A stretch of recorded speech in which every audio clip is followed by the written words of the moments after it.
Dans l'imaginaire collectif, les Yakuza, c'est des hommes tatoués, des hommes violents, des hommes en costume noir qui marchent dans les rues des villes japonaises.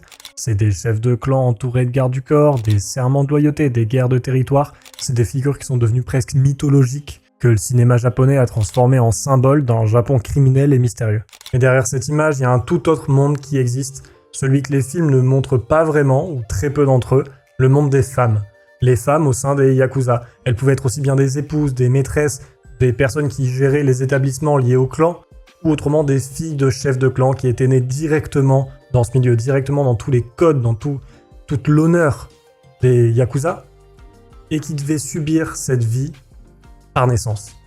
Et pourtant, on n'entend jamais parler d'elles parce que tout simplement, déjà de base, le monde Yakuza est régi par le silence, la discrétion et le fait de pas ébruiter les affaires.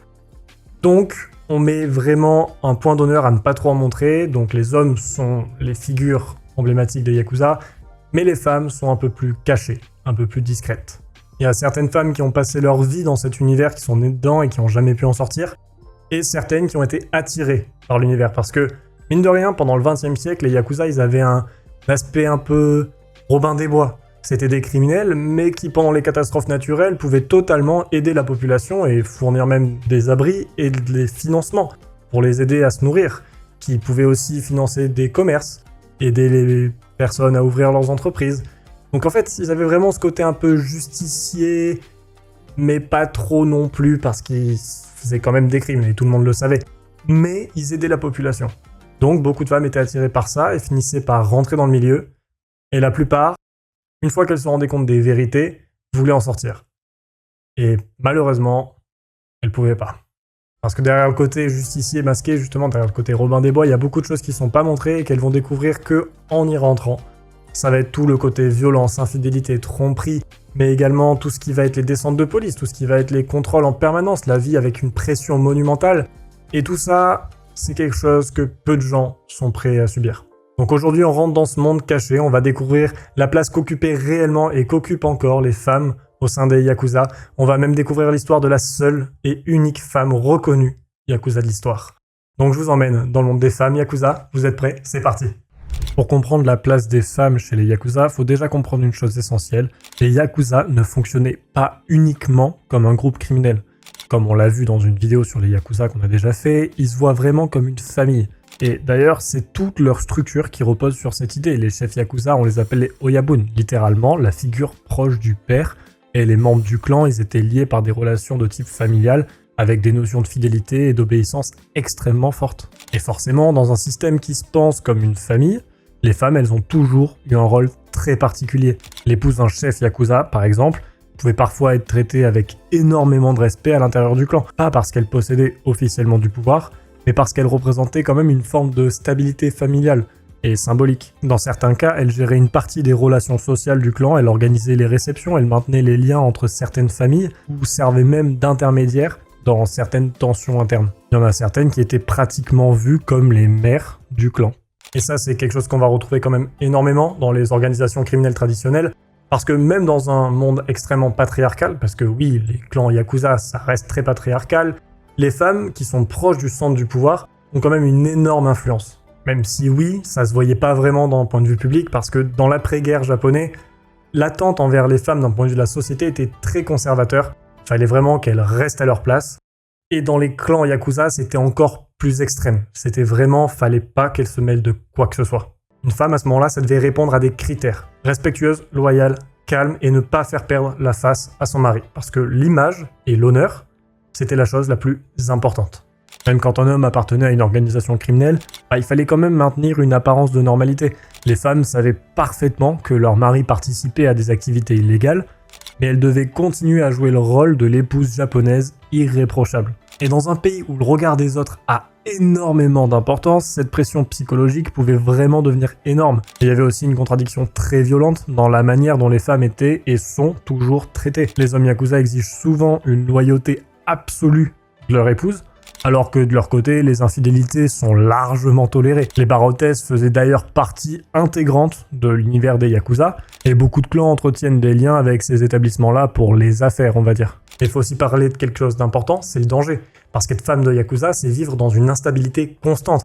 Entre les arrestations, les descentes de police, les guerres de clans, et le fait que des clans rivaux pouvaient s'en prendre à vous, même si d'un point de vue de l'honneur Yakuza, généralement, on s'attaquait pas aux familles, on s'attaquait à la personne directement, au moins ça va plus vite, mais ça restait quand même une pression qui existait, ça restait quelque chose qui était possible d'arriver, et donc ça restait quelque chose qui pesait moralement sur les femmes. Donc ça faisait que les compagnes de Yakuza passaient leur temps à être dans une alerte permanente, parce que dès que quelqu'un tapait à la porte, dès que quelqu'un appelait au milieu de la nuit, que le mari disparaissait pendant plusieurs jours sans aucune explication, en fait c'est parce que tout ça, ça pouvait signifier une chose, quelque chose a mal tourné, et ça va très mal se passer. Et le truc, c'est que malgré tout ça, elles avaient interdiction catégorique de poser quelques questions qu'il soit. Parce que, encore une fois, la discrétion ultime. Et on leur faisait pas confiance pour respecter cette discrétion si elles avaient les réponses à leurs questions. Même si d'un point de vue indirect, elles participaient plus ou moins aux organisations Yakuza. Certaines tenaient des établissements, donc là c'est vraiment une participation active, et certaines juste en prétendant d'être la femme idéale, avec le mari idéal, d'un point de vue des yeux du quartier, bah ça permet de cacher un peu les activités de leur mari. Donc indirectement, là, elles participent à la sérénité du clan. Mais pourtant, dans certains clans Yakuza, dans certains cercles, certaines femmes ont réussi à se hisser à des rangs assez influents, sans que ce soit vraiment officiel, mais elles avaient quand même cette influence. Même si les organisations Yakuza, elles étaient profondément masculines, certaines femmes, elles ne se contentaient pas d'être les femmes d'eux. Certaines finissaient par rentrer beaucoup plus profondément dans cet univers, pas officiellement, mais suffisamment pour participer directement au fonctionnement du milieu. Certaines géraient les établissements liés au clan, d'autres travaillaient dans les bars fréquentés par les Yakuza, certaines servaient d'intermédiaires entre les différents groupes. Parce qu'au-delà de la violence et des activités criminelles, les Yakuza, il y a quand même beaucoup de social. Beaucoup de dîners dans des restaurants, des soirées dans des clubs, des réunions, des discussions avec des importances plus ou moins élevées et surtout avec un enjeu, important ou non. Et dans tout ça, dans tout ce social, les femmes ont réussi à naviguer de façon très très astucieuse pour quand même pouvoir avoir une influence dans les discussions. Et le problème en fait, c'est que plus une femme s'impliquait dans les relations Yakuza, plus c'était compliqué d'en sortir. Et donc, dans le Japon, qui est un pays avec une pression sociale énorme, la réputation fait beaucoup. Et si ça venait à se savoir qu'on faisait partie d'une organisation comme celle-là, la réputation, vous pouvez être sûr qu'elle était tombée à l'eau. Et le truc, c'est que peu importe à quel point elle s'impliquait, tout simplement, ça se voyait jamais. Parce que les femmes ont toujours eu un rôle invisible au sein des Yakuza, et c'est pour ça qu'il y a très peu de monde qui en parle, très peu de noms qui sont connus, sauf un. Nikimura Mako, qui est évoquée notamment par le docteur Martina Barad. C'est une jeune femme qui a grandi dans la violence des gangs de motards au Japon, les Bosozoku, et qui, d'après la légende, n'a jamais perdu un seul combat contre un homme. Dites-vous que ça en a été au point de la surnommer la fille du diable. Et un peu après ça, vers ses 20 ans, elle s'est faite repérer par un chef Yakuza, après avoir défendu un ami pendant une bagarre, et avoir littéralement explosé la tête de tout le monde avec une batte de baseball. Et c'est à ce moment-là qu'elle devient officiellement la première femme Yakuza reconnue.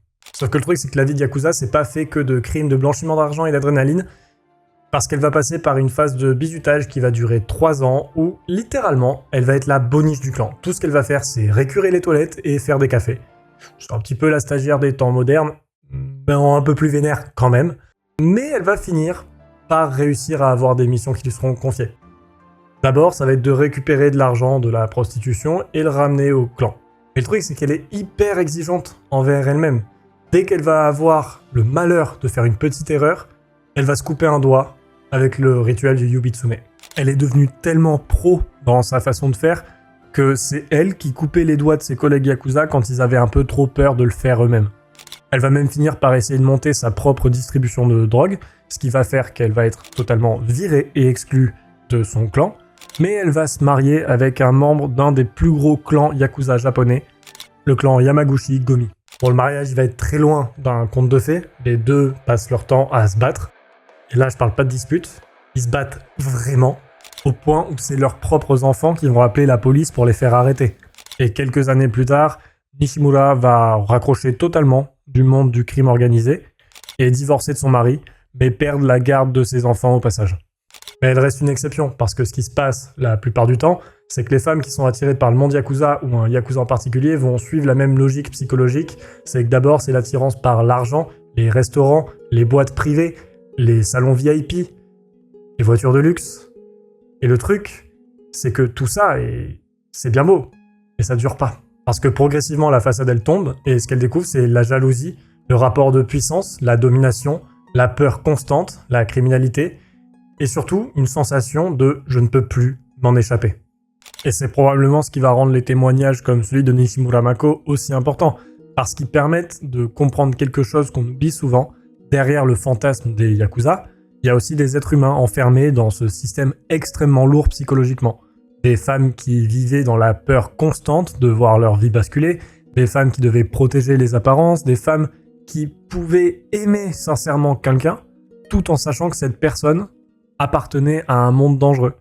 Et cette contradiction pouvait devenir destructrice. Après, choisir de rejoindre une organisation Yakuza, c'est une chose. Mais être né dedans, c'en est encore une autre. Parce que beaucoup de femmes sont malheureusement nées dedans et n'ont pas eu le choix. Des filles de chefs de clan, des filles de cadres influents ou de membres très puissants de l'organisation. Ben, une fois que t'es né dedans, tu dois te plier aux règles et aux us et coutumes Yakuza, malgré le fait que t'es même pas en âge de les comprendre. Et leur enfance, elle était complètement dissociée de celle des autres enfants japonais. Parce qu'imaginez juste grandir dans une maison où tout le monde s'incline devant votre père, où dès qu'un enfant rentre dans la pièce, les discussions s'arrêtent instantanément, parce que les sujets, faut pas en parler devant eux. C'est vraiment une sensation très étrange, à mon avis. C'est quelque chose qui va couper du monde beaucoup de filles de Yakuza. Certaines filles de Yakuza grandissaient dans un confort matériel immense, mais derrière une apparence privilégiée, il y avait souvent une forme d'enfermement social très très lourd. Parce que être l'enfant d'un chef Yakuza, ça signifiait aussi porter le poids du nom familial. À l'école, certaines évitaient complètement de parler du métier réel de leur père, d'autres subissaient des rumeurs ou des discriminations quand leur lien avec un clan devenait connu, et c'est par exemple ce qui est arrivé à Shoko Tendo, qui a baigné dans le luxe et la violence depuis sa naissance. À l'école, elle est victime de harcèlement de la plupart des élèves et des enseignants du fait de ses origines Yakuza. Et ça, c'est sans parler de la violence de son père alcoolique. À 18 ans, elle est dépendante de la drogue, et les 10 années qui suivent, elle enchaîne les relations avec des hommes plus violents les uns que les autres, et c'est après la mort de ses parents et une tentative de suicide ratée qu'elle reprend sa vie en main et décide de se tatouer, comme le font traditionnellement les Yakuza, en mémoire de ses origines, et en 2004, elle va même publier ses mémoires. Et le truc qui reste triste à remarquer, c'est qu'il y a sûrement pas mal de femmes comme Shoko qui ont grandi avec une identité extrêmement compliquée à porter. Et pourtant, elles l'ont pas choisi, elles sont juste, malheureusement pour elles, nées du mauvais côté d'un système qui a existé bien avant elles. Mais quoi qu'il arrive, quand on pense aux Yakuza, on a littéralement tous la même image, je pense. Les hommes tatoués avec des doigts coupés, des guerres de clans, des chefs qui dominent depuis leur trône. C'est vraiment une imaginaire collective très répandue. Mais quand on creuse réellement, on se rend compte que le monde Yakuza, il est bien plus complexe que ce qu'on croit. Parce que c'est pas que des hommes tatoués avec des doigts coupés, c'est aussi des femmes qui font des sacrifices ultimes pour aider leur mari. C'est aussi des femmes qui vont tout faire pour aider leur clan sans aucune reconnaissance. C'était certaines femmes qui pouvaient être protégées, d'autres qui pouvaient être totalement enfermées, certaines qui pouvaient être fascinées, et d'autres totalement détruites psychologiquement. C'est vraiment une situation très particulière, ce monde-là, pour les femmes. Aujourd'hui, les grandes organisations Yakuza ont énormément perdu de leur puissance au Japon. Les lois anti-mafia, anti-gang ont réduit leur influence et beaucoup de clans disparaissent même progressivement. Mais les histoires de ces femmes restent importantes parce qu'elles permettent de voir que les films montrent rarement tout et montrent rarement les conséquences humaines réelles derrière les mythes criminels. En tout cas, au Japon, en général, il y a déjà eu pas mal d'évolutions sur la place des femmes dans la société. Et j'ai l'impression, au vu des recherches que j'ai pu faire, que la place des femmes au sein des clans Yakuza a quelque peu évolué, même si malheureusement, ça reste quand même un monde extrêmement codifié et extrêmement compliqué pour les rares femmes qui y entrent. En tout cas, j'espère que cette vidéo vous aura appris quelque chose sur un sujet que malheureusement, on voit pas assez. On parle quasiment que des Yakuza hommes, parce que c'est ceux qui sont mis en avant. Je trouvais intéressant de donner leur place aux femmes, même si techniquement c'est donner leur place aux femmes criminelles, mais par choix pour certaines, mais par obligation pour d'autres. Donc, bon. En tout cas, j'espère que cette vidéo vous aura plu. Sur ce, moi je vous dis à la semaine prochaine pour une nouvelle vidéo. N'hésitez pas à liker, vous abonner et activer la cloche. Ciao tout le monde.